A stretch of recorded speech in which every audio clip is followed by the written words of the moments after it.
The Dodgers have executed 4 trades in the last 24 hours, including sending away a starting pitcher. But is it enough to give them an edge to defend their championship? Good afternoon. I'm James the Faithful Angelino Sports with breaking news.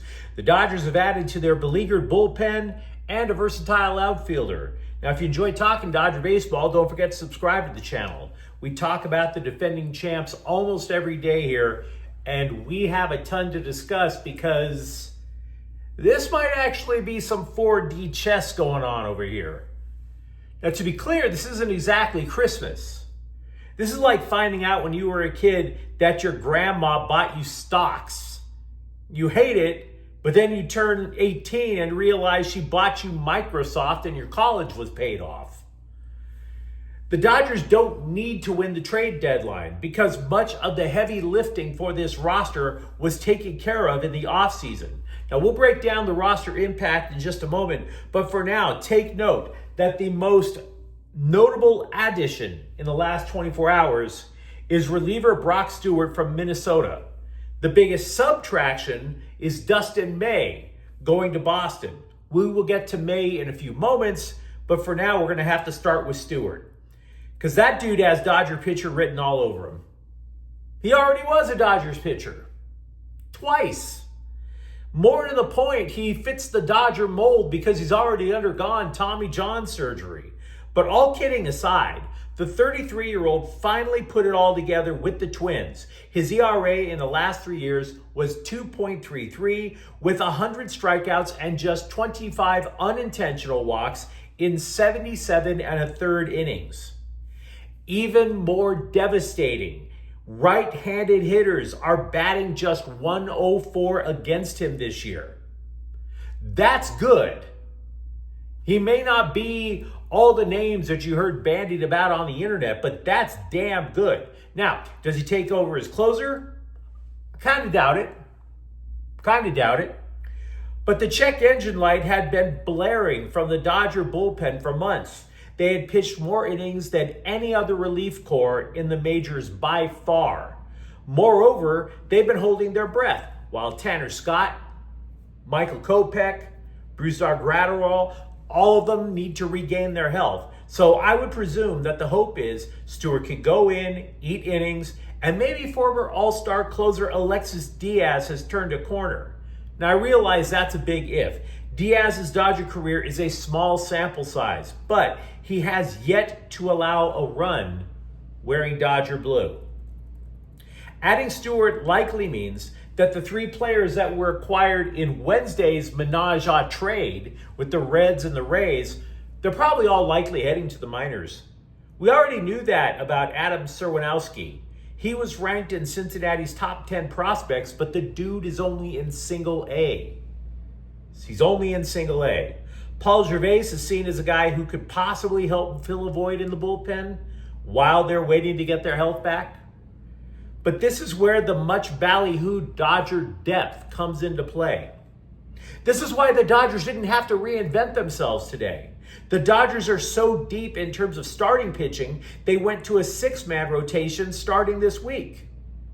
May was the odd man out because he had a 4.85 ERA.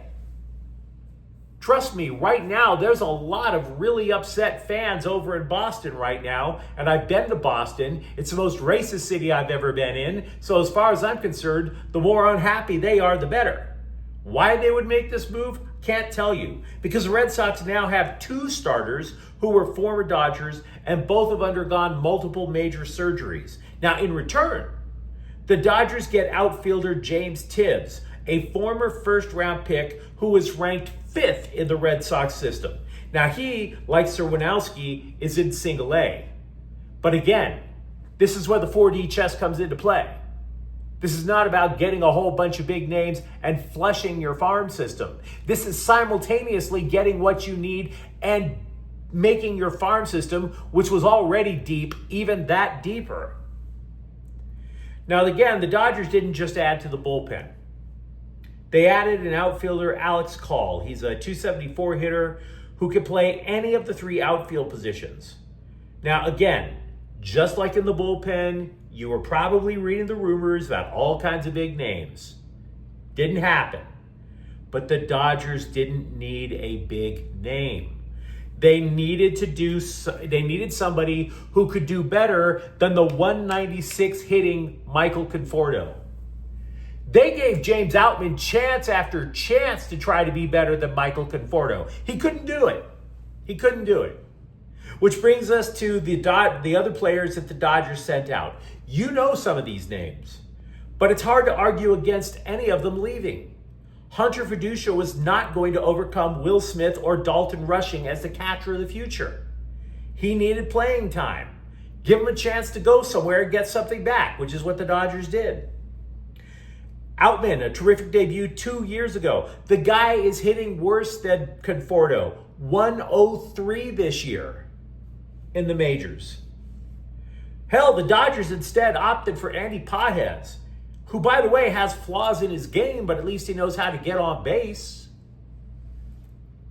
Now, you are going to hear a lot in the coming hours or read a lot online about the Trastros, Slime Diego winning the trade deadline, to which I say, whatevs. The Padres often win the trade deadline because they flush their entire farm system in a panic to address flaws both real and imagined. I'm not going to go through every trade that other teams made, but I want to give you an example. Take their trade earlier today with the A's for closer Mason Miller. Slime Diego sent the third-rated prospect in all of minor league baseball back in switch-hitting shortstop Leo DeVries, which means the A's are likely going to have him as a starting shortstop by the time they finally land in Vegas. And Slime Diego already had a closer in Robert Suarez. Why do you need two?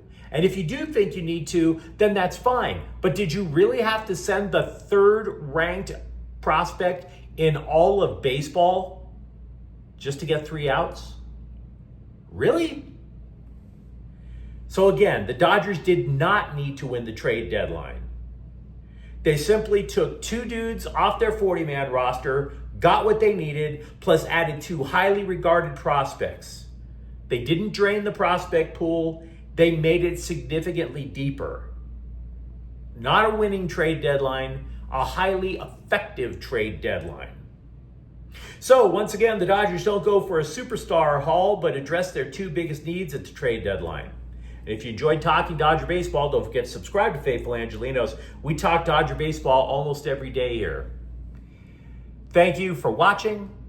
I'm James, and we will be back tomorrow. Faithful Angelinos is a Kian Corte El Queso production. Take care.